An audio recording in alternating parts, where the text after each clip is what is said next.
Саламатсыздарбы, урматтуу окуучулар. Биз кыргыз адабияты сабагыбызды баштайбыз. Биздин бүгүнкү сабак кыргыз тилдүү мектептердин 8-класстар үчүн арналмакчы. Сиздер менен Аксай районундагы Темиркул Металиев атындагы номер 35 жалпы орто билим берүү мектебинин кыргыз тили жана адабияты мугалими Атаканов Үзен Боронбаевич бирге болмокчу. Балдар, биздин бүгүнкү сабагыбыздын темасы Шот Руставелинин Жолборс терисинин жамынган баатыр поэмасында достук жана сүйүү идеяларынын берилиши деп аталат. Биз бул сабакта аталган чыгармада сүйүү жана достук идеяларынын берилиши боюнча кеңири түшүнүк алабыз. Бул идеяларды чыгармадан таап, окуу аркылуу ага ынанабыз. Поэма боюнча алган билимдерибизди бышыктайбыз, тереңдетебиз. Чыгарманын идеялык мазмунун талдай билүүгө көнүгөбүз. Кеп байлыгыбызды, ой жүгүртүүбүздү өстүрөбүз. Көркөм адабиятка болгон кызыгуубузду арттырабыз. Ошондой эле балдар, достукка жана сүйүүгө туруктуу болууга, бул сезимдерди ыйык сактоого тарбияланабыз. Балдар, мен силерге логикалык тапшырма менен кайрылгым келип турат. Төмөнкү сандардын берилген тамгаларын таап, алар аркылуу жашырылган сөздү жазгыла. Кайталаймын. Төмөнкү сандардын берилген тамгаларын таап, алар аркылуу жашырылган сөздү жазгыла. Мисалы 9-дун 1-чи тамгасы, 7-дин 2-чи тамгасы. Аны эмесе кана ойлондук.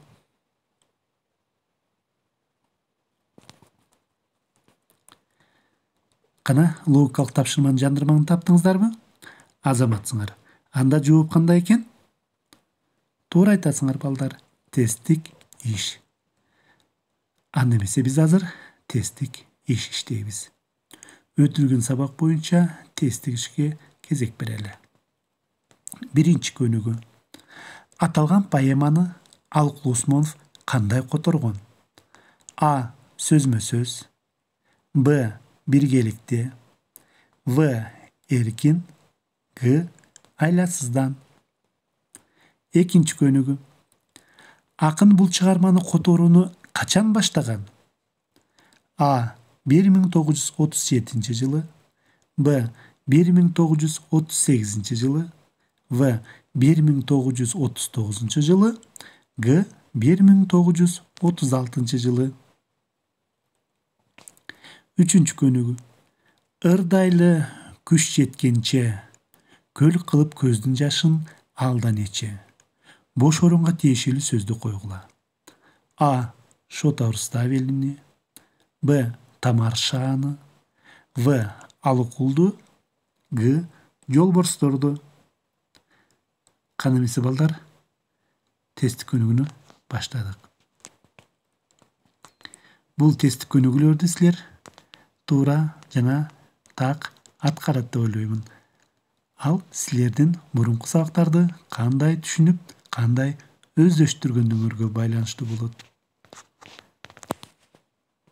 Азаматсыңар балдар, тесттик көнүгүүнү аяктаган болсоңор, анда биз анын туура жообу менен салыштырып көрөлү. Тесттик иштердин туура жооптору. Аталган поэманы Алкул Усмонов кандай которгон? Мында туура жооп В. Эркин которгон. Экинчи. Акын бул чыгарманы которууну качан баштаган? Мында туура жооп Б. 1938 жылы баштаган. Ырдайлы күч жеткенче, көл кылып көздүн жашын алдан эче. Бош орунга жазылуучу сөз Тамар Шааны. Демек туура жооп Б. Ырдайлы Тамар Шааны күч жеткенче, көл кылып көздүн жашын алдан эче. Азаматсыңар балдар, силер да так ушундай иштеген болушуңар керек деп мен ишенемин балдар. Сабагыбыздан да андан ары уланталы. Биз жаңы темага кезек берели. Чыгармада достук идеясынын берилиши. Бул поэмада бир караганда сүйүү жөнүндө гана айтылып, сүйүү идеясы гана даңазаланып жаткандай туюлат. Чынында сүйүү идеясы менен тең катар коюлган идеялардын бири достук идеясы. Мында биз элдердин арасындагы достукту жана жеке адамдардын ортосундагы достуктун зор үлгүлөрүн башка каармандардын мисалында так даана көрө алабыз. Элдердин достук идеясын алып жүрүүчүлөр эсебиндеги үч дос, үч баатыр, үч башка улуттун кулундары. Тутунган дини да бөлөк. Тариэл индус, Автандил араб, Нураддин Фиридон болсо түрк журтчулугунан. Тариэл Будда динин карманган буддист болсо, Автандил менен Нураддин Фиридон мусулман балдары. Үч баатырдын мисалында бүтүндөй үч элдин достугу даңазаланат. Алардын аркасында, тактап айтканда, бири-бирине көрсөткөн көмөгүнүн натыйжасында мамлекеттерде бейпилдик орнойт.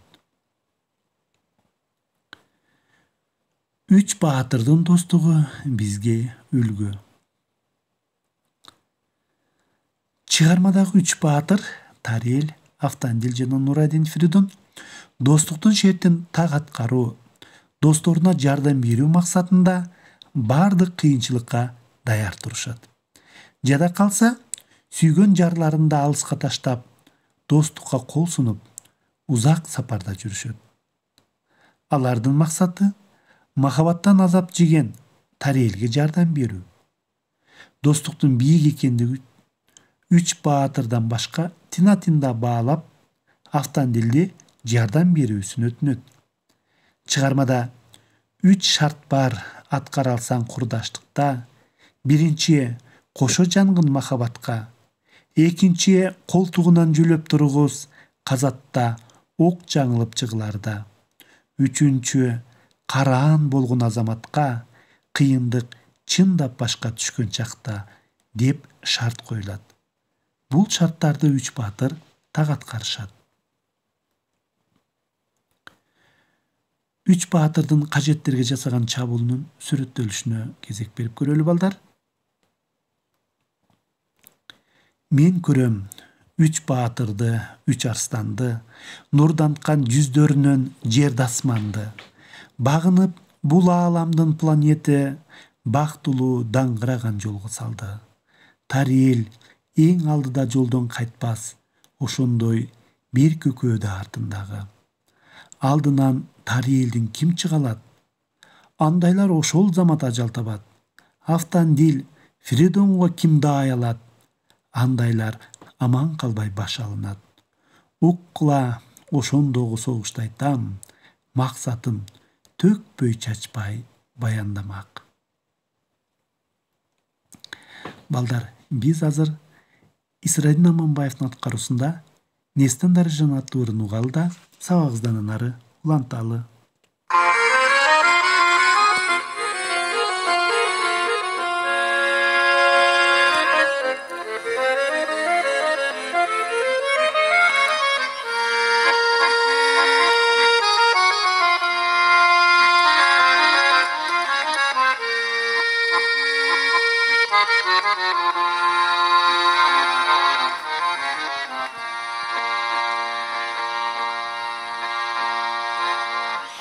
Таштандан танатактан келечегин издеп бараттым. Кайгылуу шербүүнү кыдырап, кайдасың сен Нестан Дарыжан, Нестан Дарыжан, Нестан Дарыжан. Ак сүйүүнүн дайрасын кечип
күн шамсың мен деп жаралған. Күйіт мені мүжіп жатса да, күйдер үзбей местан дарежан, местан дарежан, местан дарежан. Ақ сүйінің дайрасын geçip, azap kaygı жүректі ezip, алуланып күйіп барата, анан сайын сүйіп барата, аял заттан башкача сезip, алуланып күйіп барата, аял заттан башкача сезip,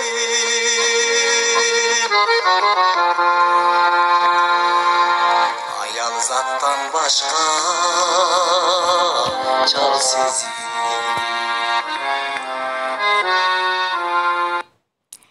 Мына балдар, булар Тариэлдин Нестан Дарыжанга болгон сүйүүсүн таңазалаган сонун чыгарма болду. Сабагыздан аруланталы. Мына ушул чыгармада сүйүү идеясынын берилишине кезек берели. Чыгармада күчтүү, баатыр, акылман шер Тариэлди азапка салып, дүйнө кездирип койгон нерсе сүйүү. Тариэл бул акын Шотанын өзү сыяктуу туюлат. Анткени ал Тамараны эңсеп куса болуп, ага жетпей зарлап жүрүп, Автандил, Фридон сыяктуу досторунун жардамы менен өз ашыгын кайтарып алууну эңсеген окшобойбу? Ошондон улам да ушунчалык шедевр чыгарма жаралса керек. Сүйүүнүн улуулугу ар бир баш каарман аркылуу жеткиликтүү берилет. Тариэл сүйгөнү Нестан Дарыжандан айрылганда санаага батып, аны 10 жыл издейт. Ал эми Автандил махабат баалагандыктан досуна жардам колун сунат. Поэмада Нестан Дарыжандан да сүйүүгө туруктуу экендиги байкалат. Бул чыгарма улуу махабатты түбөлүккө дүйнөгө даңазалай бермекчи балдар. Сүйгөндүн сүйгөн билери жүрөк тартын. Чыгармада сүйүү махабат темасы жеткиликтүү ыр-саптары менен берилген. Сүйүүнүн көзүн көрбөс түрлөрү бар. Сүйүүнүн кулак укпас үндөрү бар. Сүйүүнүн кышта болсо жайдан жыргал, үзүлбөс баш кадамга гүлдөрү бар. Сүйүүнүн арфаларга бербей турган, өзүнүн тарта турган күүлөрү бар. Махабат бирде ууда, бирде балдай. Махабат бирде учкул жагалмайдай. Махабат бирде туткун эркке көнгөн, кор болгон, бирөөлөргө алдангандай. Мен үчүн булуттардын арасына кылт этип кирип кеткен кайгылуу айдай. Балдар, биз сабагыбызды бышыктайбыз. Азыр сүрөттөр боюнча сүйлөп берүүгө аракеттенебиз балдар. Бизге 3 сүрөт берилген. Мына ушул 3 сүрөт эмнелер жөнүндө баяндап жатты экен. Кана биринчи сүрөттө эмнелер жөнүндө кеп болуп жатты экен балдар? Туура айтасыңар балдар. Мында 3 баатыр кажеттеринин сепилин алууну талкуулап жатышат. Ал эми экинчи сүрөтчү? Туура балдар. Мында Нестан Дарыжанды издеп дүйнө кезген Тариэл ойго чөгүп олтурат. Бул Автандилдерге жолуккан күн десек да болот. Ал эми үчүнчү сүрөт Автандил менен Тариэлдин учурашуусу. Балдар, мен бул сүрөттү жөн эле бергеним жок. Силер ушул сүрөттөр баяндаган тексттерди ушул поэмадан таап окуйсуңар балдар. Балдар, биздин сабак ушуну менен жыйынтыкталды. Үйгө тапшырма. Биринчи тапшырма: чыгарманы толук окуп чыгасыңар. Экинчи тапшырма: чыгармадагы достук, сүйүү идеяларынан башка да идеяларды атап, аларды бекемдөөчү урунттуу учурлардан мисал келтиресиңер. Сабагыбыз ушу менен жыйынтыкталды. Саламатта калыңыздар балдар. Көңүл бурганыңыздар үчүн чоң рахмат. Кийинки сабакта учурашканча аман бололу.